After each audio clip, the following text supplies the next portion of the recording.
Hello everyone. वैसे students जो खासकर बाबा साहब भीमराव अंबेडकर यूनिवर्सिटी में जो भी स्टूडेंट्स एडमिशन लेना चाहते हैं, आज हम इस वीडियो में अगर आप जिस कोर्स में आप एडमिशन लेना चाहते हैं उस कोर्स में कौन कौन से सब्जेक्ट कंसिडर किए जाएंगे आपको उसके बारे में ही डिस्कस किया जाएगा। अब हालांकि बहुत सारे स्टूडेंट ऐसे ही साइड होंगे, देखिए कैसे साइड होते हैं, मैं आपको दिखाता हूँ। जैसे अब अगर हम, क्योंकि इसमें बहुत सारे स्टूडेंट कन्फ्यूजन भी है। अब देखें यहाँ पे क्या है, इंटीग्रेटेड बीएससी और एमएससी में क्या है इन्होंने रखा है। इंटीग्रेटेड बीएससी और एमएससी में जिनको एडमिशन लेना है तो इन्होंने कहा था कि कोई भी एक लैंग्वेज हो और इनमें से कोई तीन। अब ये देखिए यानी 3 यहाँ पे कह रहे हैं, जैसे बायोलॉजी है, केमिस्ट्री है, मैथमेटिक्स, फिजिक्स, ये 4 पेपर है, चारों में से कोई 3 आपको लेना पड़ेगा, तभी आपको इसमें कोर्स में एडमिशन मिलेगा। अब सेम चीज़ें देखिए, अभी हम बीएससी जियोलॉजी में जिसको एडमिशन लेना होगा, यहाँ पे वो एनी लैंग्वेज के साथ साथ यहाँ पे देखिए ब्रैकेट में एनी 3 कह रहा है। मतलब आप देखेंगे, नोटिस करेंगे तो एनटीए की वेबसाइट में उन्होंने कुछ और कहा है और यहाँ पे कुछ और कह रहे हैं। अभी मैं आपको एनटीए की वेबसाइट पे भी दिखाऊंगा। यहाँ पे अगर देखेंगे तो कह रहे chemistry, geography, physics, biology, mathematics, ये टोटल कितने पेपर हो गए? 5 पेपर्स हो गए। यहाँ पे 5 में ये कह रहे कि एटलीस्ट 3 आपका होना चाहिए, मतलब तीन पेपर आपने सीयूईटी में दिया होना चाहिए और एक लैंग्वेज, यानी टोटल 4 पेपर के मार्क्स के हिसाब से ही आपको बाबा साहब भीमराव अम्बेडकर यूनिवर्सिटी में एडमिशन मिलेगा। तो ये इस बार है बड़ा, मतलब ड्रास्टिक चेंज हो चुका है। नेक्स्ट अगर हम बात करें, यहाँ पर सब में इन्होंने यही कहा है एनी 3 लैंग्वेज में।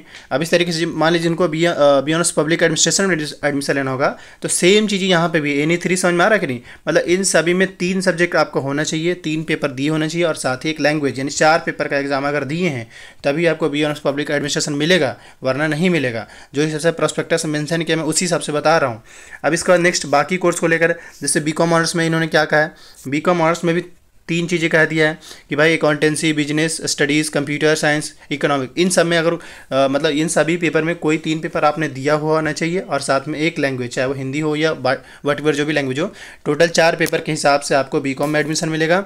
बीबीए में सिर्फ आपको जनरल टेस्ट के हिसाब से एडमिशन मिलेगा। वही अगर बीएलएलबी में बात करें तो यहाँ पर भी 3 चीज़ें उन्होंने कहा है, एक लैंग्वेज और 3 डोमेन सब्जेक्ट। इसके अलावा ये चलिए खैर इसमें इंपॉर्टेंट ज़्यादा वो नहीं है। वही अगर इसमें बात करें बी ऑनर्स ऑप्शनल में, मतलब ये प्रोग्रामिंग जो कोर्स है यहाँ पे।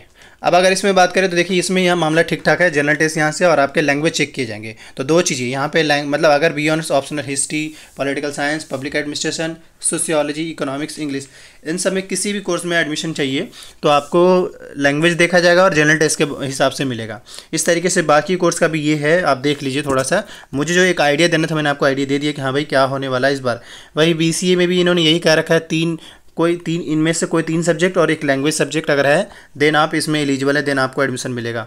तो बाबा साहब भीमराव अम्बेडकर यूनिवर्सिटी के लिए मैंने आपको जो कन्फ्यूजन था सब्जेक्ट स्पेसिफिक, अब मेरिट कैसे बनेगा? सेम तो बनेगा। जैसे मान लिया अगर आप कोई बी ऑनर्स पब्लिक एडमिनिस्ट्रेशन में एडमिशन लेना चाहता है तो आपको पता ही है कि 200 मार्क्स का आपका लैंग्वेज था और इधर से 600 मार्क्स हो जाए, क्योंकि 3 पेपर का टोटल 800 मार्क्स हो गया।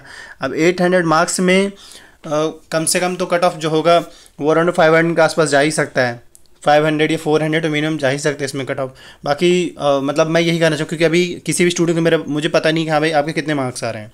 तो मैं यहाँ पे कहना चाहूँगा किसी भी कोर्स में देना चाह रहे हैं उस कोर्स का नाम और आपके कितने मार्क्स आए हैं वो मेंशन करें। जैसे मान लिया अगर बीए पब्लिक एडमिनिस्ट्रेशन तो वो मेंशन करिए, उसके बाद कितने मार्क्स है वो, उसके बाद आपका कट ऑफ डिवीजन बना दी जाएगा।